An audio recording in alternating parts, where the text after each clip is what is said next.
Thank you very much for the very kind invitation to participate in this very important conference and for giving me the opportunity to talk about the newest kid on the block, the most recent clinical practice guide and the management of blood pressure in CKD patients, non-dialysis CKD patients. So from the time I did my MD in 2000 and when you finish in 2003, we've had a lot of the JNC criteria coming one by one, and our targets have moved up and down and up and down. And in general, there is a feeling among all of us physicians that we kind of know instinctively what blood pressure is right for our patients. However, what we know instinctively may not be the absolute truth, and therefore it's good that we have guidelines. And this year we have the KDIGO come up with guidelines for patients, blood pressure control for patients who are not on dialysis. This is an update to the 2012 guideline, which is very helpful. And as usual, the KDIGO go through a very rigorous system of evidence review. They do systematic reviews of the relevant studies if they are not already available, and then they present it.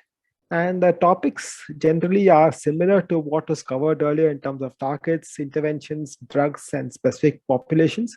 However, there is a new chapter dedicated to proper blood pressure measurement and the concept of standardized preparation, which I'll talk about.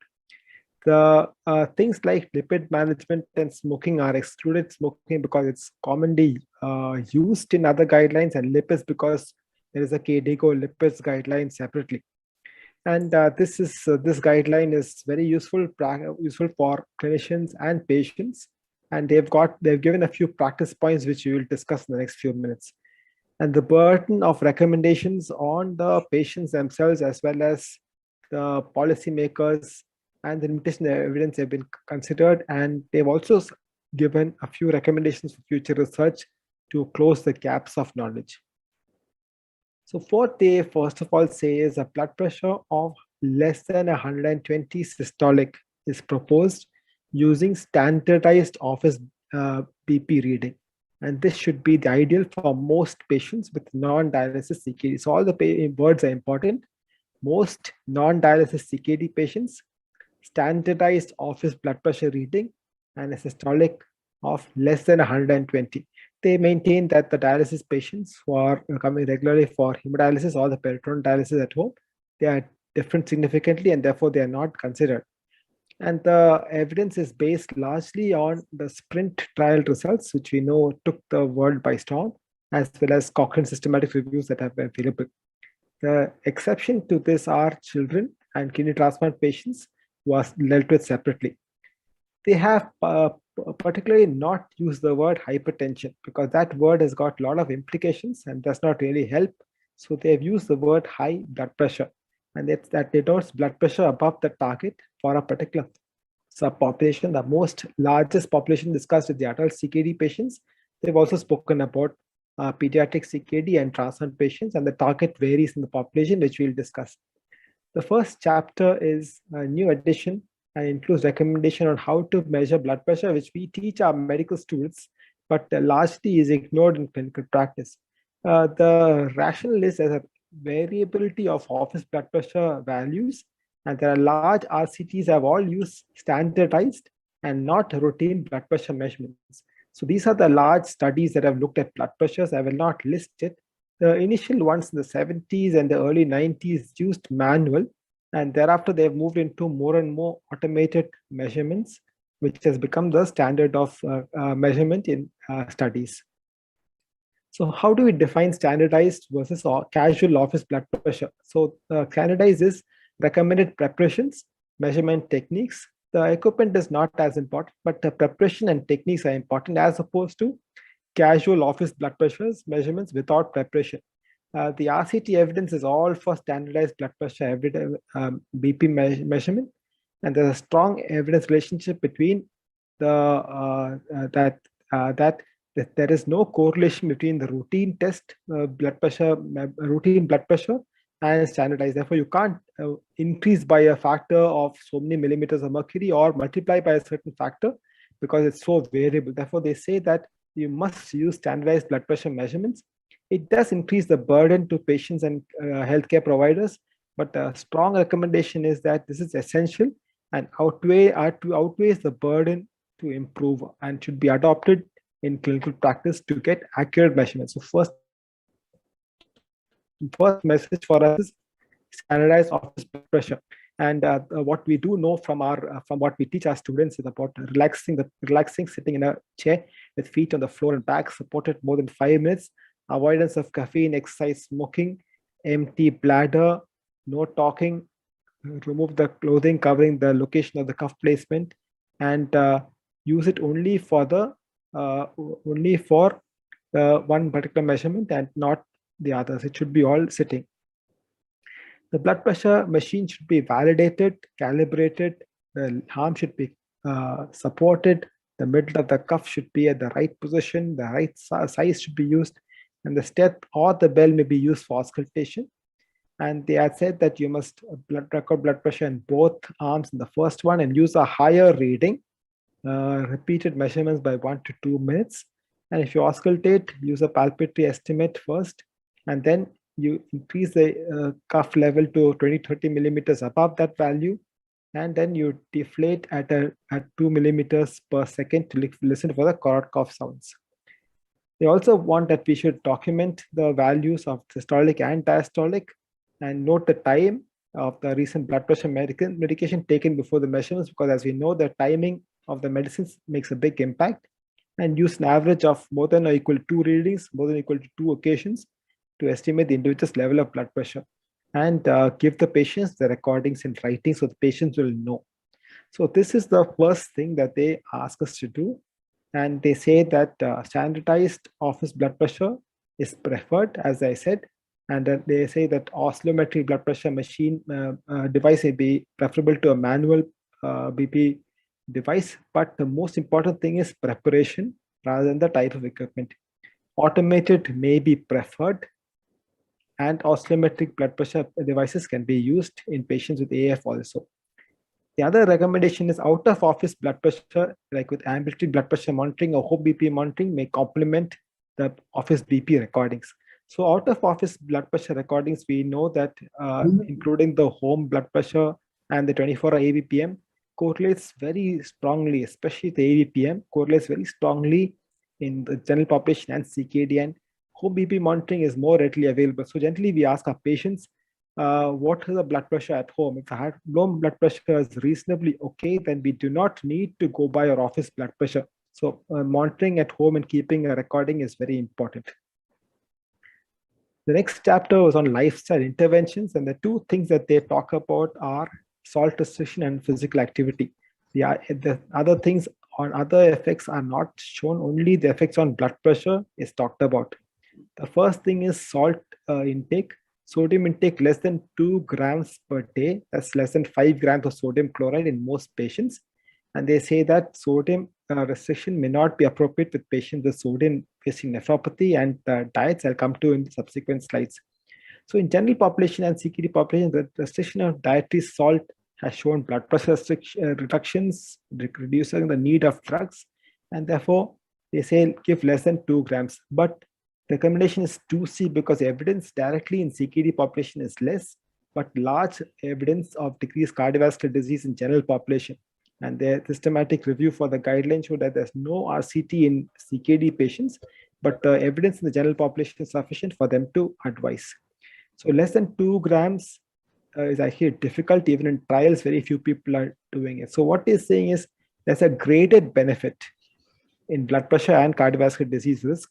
And therefore, even less than 2 grams, if you're not able to make it, if they take a little less than what they're normally taking, it still may have benefit. So reduced salt intake is something which we continue to tell our patients. The precautions, as I said earlier, is salt-wasting nephropathy, salt reduction is inappropriate.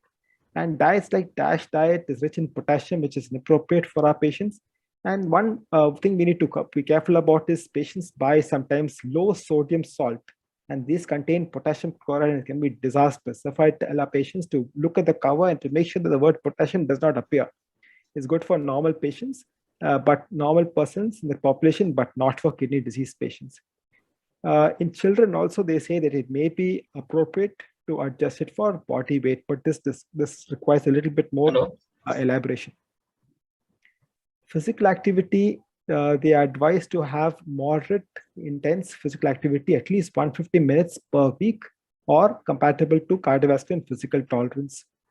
So this has been shown in general population to be beneficial for blood pressure lowering, physical fitness, strength, weight loss, reduced dysglycemia, diabetes. Less evidence in CKD population. So this the authors did a systematic review and they found that low quality evidence.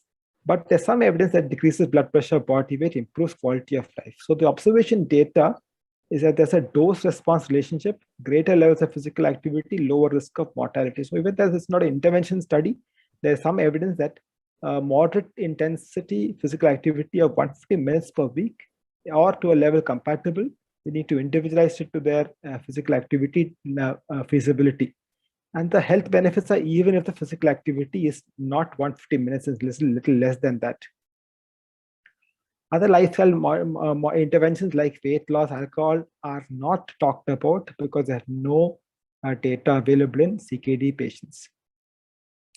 The third is blood pressure management per se, which we said earlier, 120, and this, as I said, not in dialysis or transplant patients. So the target is lower than the 130/80 in the previous guideline, mainly after the cardioprotective survival and cognitive benefits in the SPRINT trial. The other thing is, which we need to know, is there is no renoprotective level for lowering blood pressure at this level. And it's weak by a great standard because it's all based on one single large RCT.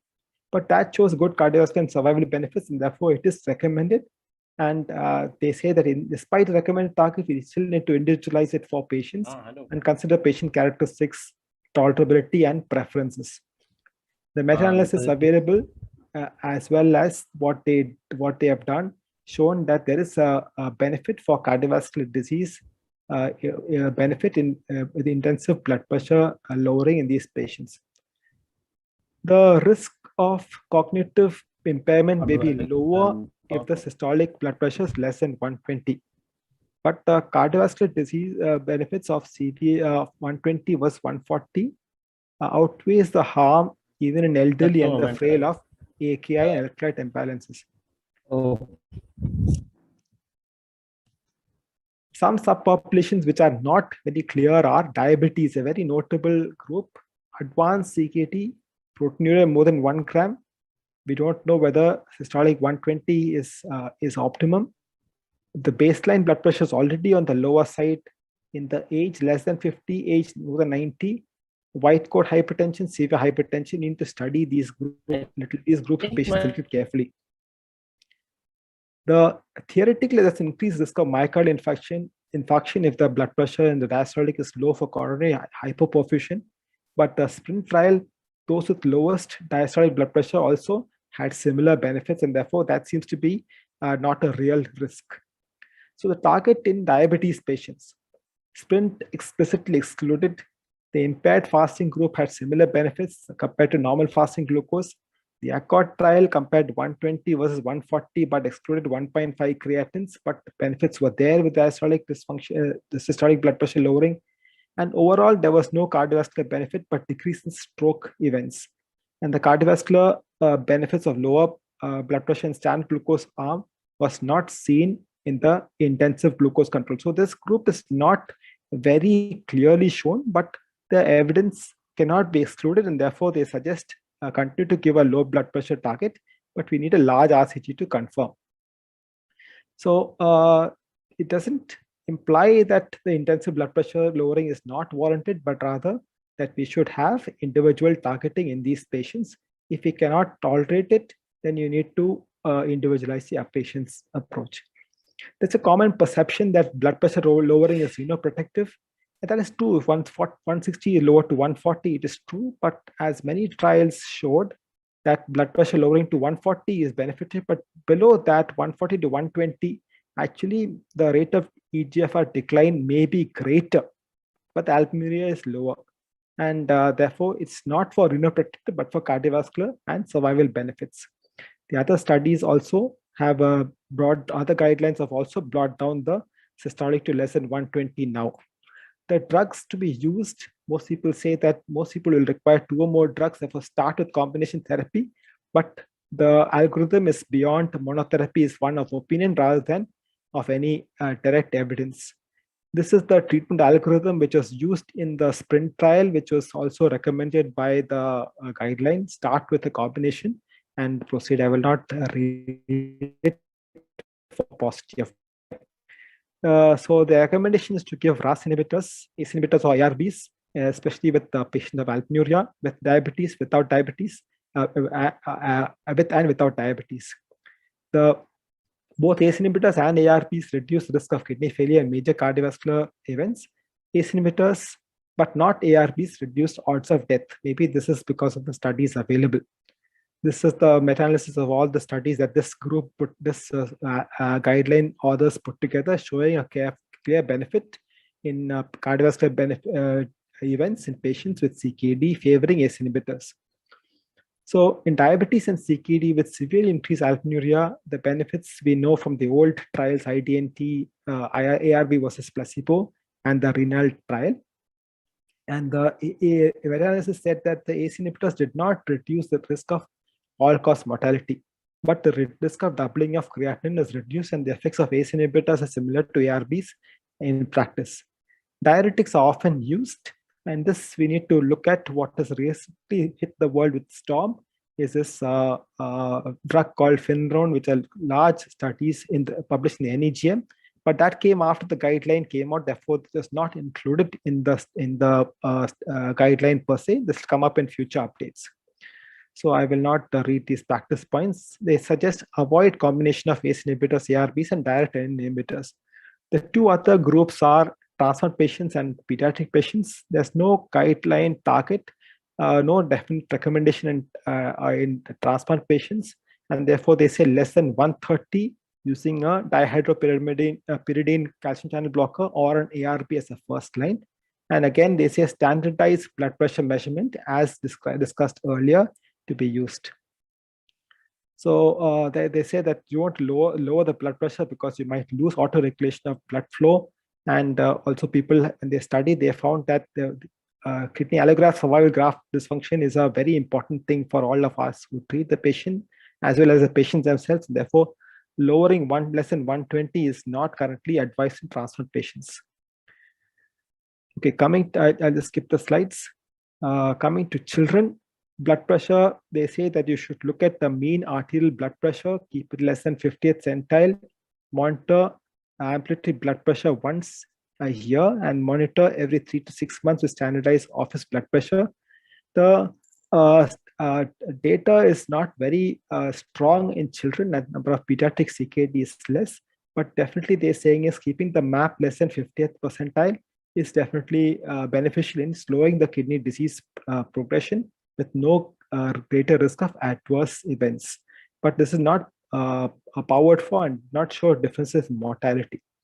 And ambulatory blood pressure monitoring, where possible, which should be done and should be lower to less than 50th percentile. Again, blood pressure measurement is not standardized, but there's no clear RCTs in children. They added a practice point of performing annually wherever possible, but may not be available in all places. Children may not tolerate the ambulatory blood pressure monitoring.